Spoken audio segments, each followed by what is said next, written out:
শুভ সকাল বন্ধুরা। আজকের এই সুন্দর সকালটা শুরু হলো একটা খুব মিষ্টি আবহাওয়া দিয়ে। আর সকাল সকাল মুখটা মিষ্টি না করলে কি চলে? তাই খেয়ে নিলাম হলদিরামের এই দারুণ সন্দেশটা। আর কাল আমি আমার বাইকে এই হুকটা লাগিয়েছিলাম, এটা জিনিসপত্র নিয়ে যাওয়ার খুব সুবিধা। এরপর বিকেলবেলার দিকে আমি বেরিয়ে পড়লাম একটু হাঁটতে। বৃষ্টি ভেজা বিকেলের প্রকৃতিটা যেন একটা ছবি, দেখে মনটা ভরে গেল। এরপর সন্ধ্যা হতেই রেডি হয়ে আমি বেরিয়ে গেলাম কিছু মালপত্র আনতে যেতে। হালকা বৃষ্টিও হচ্ছিল।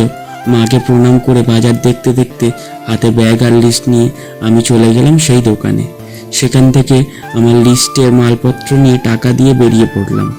এরপর মালপত্রগুলো দোকানে দিয়ে আমি বৃষ্টিতে হালকা ভিজতে ভিজতে বাড়ি চলে এলাম। বাড়ি এসে কিছুক্ষণ পর গরম গরম ডিনারটা সেরে নিলাম। আজকের মিনি ব্লগটা এই পর্যন্তই। ভালো লাগলে অবশ্যই লাইক আর সাবস্ক্রাইব করে পাশে থাকবেন। টাটা।